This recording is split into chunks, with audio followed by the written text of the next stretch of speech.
Hi, I'm Maggie. Thank you for stopping by Crafts the Charm today. You are most welcome here. Several years ago, I bought a garland at a place we have in New England called the Christmas Tree Shop. And this is an example of the garland. And you can see it has these starfish. And it also has what look like scallop shells, but you can see that they're actually molded. And what I'd like to do is show you how to make your own molds of any sort of decor piece that you have in your home that you like and would like to replicate. Let's go have some fun. So my big secret is to make some salt dough. And I use my regular salt dough recipe, but I don't put oil in. So 2 parts flour to 1 part water and 1 part salt.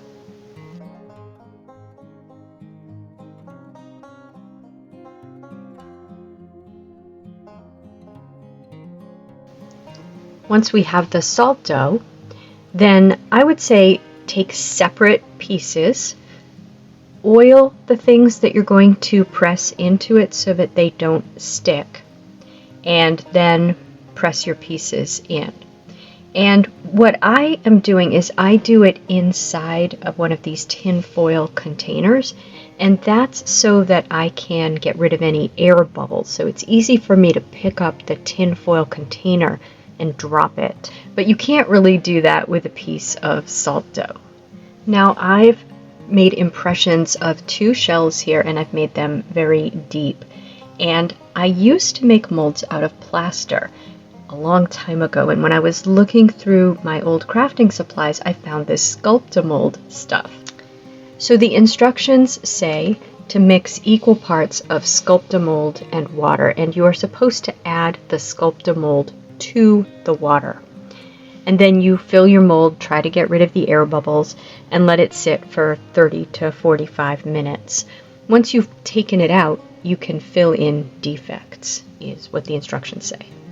So again, I have these nice deep impressions, and I've oiled the actual salt dough. And now I'm just going to mix the Sculptamold and mix it for a really long time. You want to mix it as well as you can. And then just press it in to my impressions and tap that tin foil, drop it, tap it, shake it to try to get rid of any air bubbles. This isn't as liquidy as the plaster of Paris is. And I honestly have no idea where this Sculptamold came from. I had 2 bags. I don't ever remember using it. And I looked it up. It's still sold. And I guess it's used for model trains, which is really cool. So we'll have to try to think of some more uses for this stuff. So I came back after the appointed period of time, and I hadn't cleaned the Sculptamold out of the bowl. And I tested it, and it was rock hard.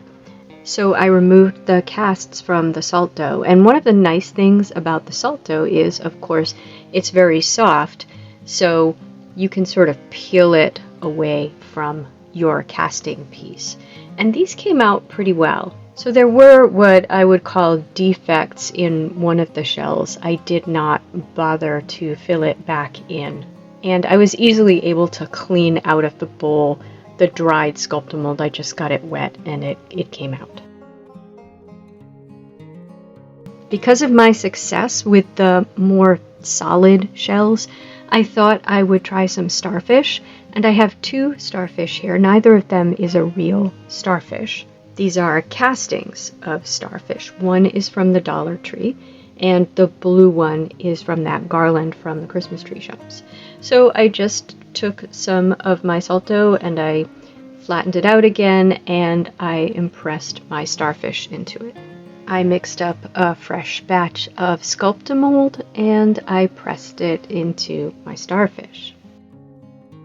But once the drying period had passed, I was not able to get them out of the salt dough in one piece. Even when I tried really hard to be careful, their little arms broke off. So that was not successful.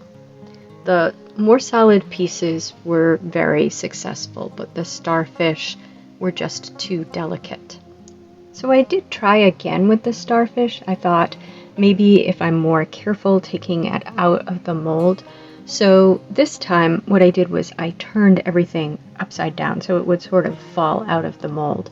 And it did stay in one piece, but it looked terrible. It just wasn't an attractive starfish at all.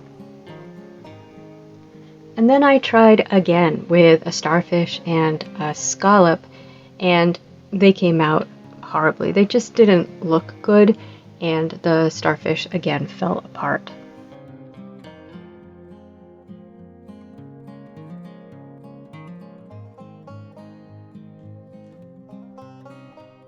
So I'm going to try again with the plaster of Paris, and this is what I used to do. I had never used the Sculptamold before, as far as I can tell. But with the plaster of Paris, I'm just, again, reusing that salt dough. I just kept it in cling wrap between attempts at making castings, and I'm just going to mix up the plaster of Paris according to directions, which is 2 parts plaster to 1 part cold water. Remove from the mold after an hour, but then it takes 24 hours to completely dry. So I did a nice deep mold with one of the starfish, and then I'm just going to very thoroughly mix the plaster of Paris, fill the mold, tap it, and then wait an hour. And you can see the plaster starfish came out quite well. It did have some salt dough stuck to it. So after a few days of being in cling wrap, the salt dough got a lot wetter. And so it did sort of stick to my plaster, but that's really not a big deal. You can just wipe it off or let it dry and sand it off. Or you could make new salt dough, make it fresh, and then it's not so sticky.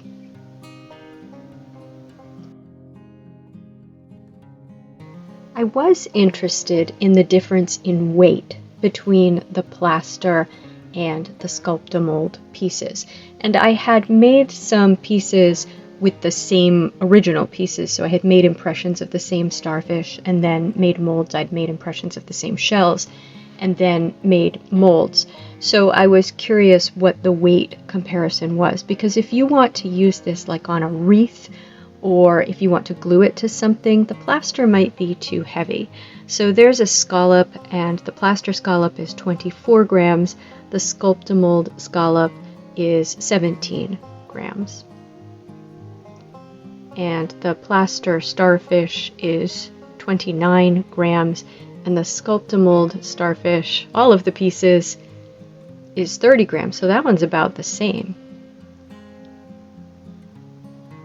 Now, there's another, I don't know what kind of shell that is actually. That shell was 16 for plaster, but only 9 for Sculptamold, so somewhere around half. And then this other little shell, 7 for plaster, and 4 for Sculptamold. So maybe not quite half. So I did become interested in whether or not we could make our own Sculptamold, because it seems to be sort of a combination of paper pulp and plaster. And I have this old paper making kit, this tin can paper making kit, which I pulled out. I don't even know if they still sell coffee in tin cans, but that was I guess a very clever idea back when I bought this. And so I'm going to take this paper. I have tissue paper and this sort of almost like newsprint that they use to wrap things up in shops. You know, if you buy something fragile, sometimes they'll wrap it up with newsprint. And this very ancient blender is something that I bought at a thrift store specifically for the purpose of making paper. So I wouldn't use a food blender for this, but maybe if you're thinking of getting another blender, you could repurpose your blender for paper and get a new blender for food. But again, I bought this one at a thrift store. And we'll do more crafts with paper because there's so much you can do with making paper. I'm going to make this kind of gross looking gray pulp because this doesn't have to be pretty because we're just going to paint our result. but there's so many things you can do with paper, and it's a great activity for children. It's really fun for children to make their own paper. So basically the process is you're just supposed to rip this up into about, I don't know, 1-inch pieces, and I can't tell you proportions. I didn't weigh the paper. I just ripped up some sheets of paper, and you do want to put something in besides newsprint, so I've got the newsprint and then I've got the tissue paper in there together. And so you just rip them up, you put water in, you run the blender until it's really well pulped. Now, my intention was to make Sculptamold. So what I did was I took that pulp and I estimated how, I don't know, its volume. I just stuck it in a cup. It still had water in it. This was very rough. And then I tried to do about the same amount of plaster. So I mixed the pulpy paper with plaster and then used that. I added a little bit more water to make it easier to put in the molds and used that as Sculptamold. And I did the same thing as before. I used salt dough and I pressed some shells into it, and you can see this is my old salt dough. But I also have this silicone, I guess it's an ice cube tray, that I picked up at the Dollar Tree, and it looks like little scallop shells. And just because I wasn't having a whole lot of luck with the Sculptamold and the salt dough, I thought we would also try the silicone mold. So I put the homemade Sculptamold inside the silicone mold and also my salt dough impressions. And once that had dried, I thought it did pretty well in the silicone mold. They came out pretty well formed. Some of them had little holes just like with the regular Sculptamold, but I had no luck with the salt dough, and I tried actually several times. I even made up new salt dough at one point, and I was never able to get the same results with the salt dough and the Sculptamold as I did the very first time I molded with it. And I really don't know why. The only explanation I have is that maybe my Sculptamold, because it's probably 20 years old, is no good anymore. I don't know. If I did try remixing it, I thought that maybe plaster part had maybe settled in the bag, and I did try to mix it up again. And again, like I said, I made new salt dough, but no matter what I did, I never got the same good results that I got the first time. So I would say if you're going to use the salt dough, then mold with plaster. But otherwise, if you're going to use another kind of mold, you can definitely either make your own Sculptamold, or you can use the bagged Sculptamold. And I'm going to show you here, you can even just use the paper pulp. You don't even have to add plaster to it.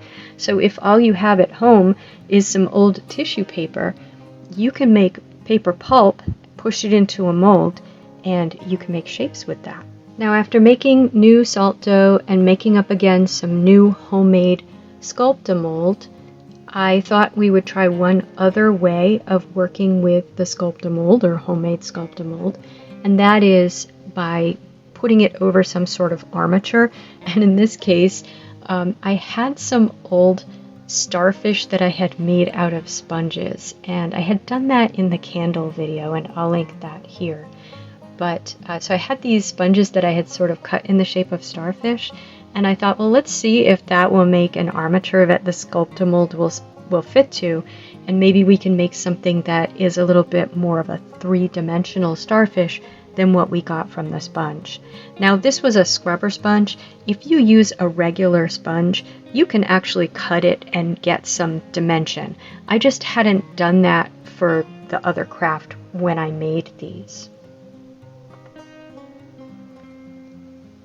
So again, I had the same basic results with the Sculptamold, where it worked fine in the silicone mold, but it did not work at all well in the salt dough. And I had made new salt dough, and I really thought that that should have worked, but it didn't.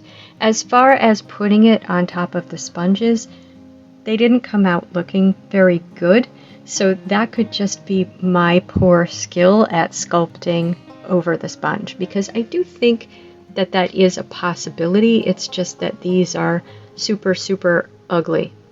What can I say? They're ugly. So to cleanse the palette, and because I really did want more molded pieces, I went back to the Plaster of Paris. And this was what I originally wanted to show you, was using Salto and Plaster of Paris to make any sort of piece that you can make an impression of. So we went back to that, and I just made myself some more pieces so we'd have something to play with at the end. So once you make them, they're probably going to have little edges. I recommend, being as careful as you can when you fill those molds, but sometimes they're going to dribble out, especially if you do use the salt dough and maybe it's not completely even, like that's what happened with my little scallop shells. So I'm just using a box cutting knife and just cutting off the edges, and you can do this both with the plaster and with the Sculptamold. And then I'm just taking, I think it's a 150 grit sandpaper, and I'm sanding everything down. Now it's pretty easy to sand the plaster. The Sculptamold, you have to be just a little bit more careful because it does have that paper pulp in it, but you can sand it, and it says on the package that you can sand it. Now, when I was sanding one of my starfish, I hadn't made the mold as deep as I had made the prior mold. So one of my starfish is a little bit thinner than the other, and when I was sanding that one, his little arm came off.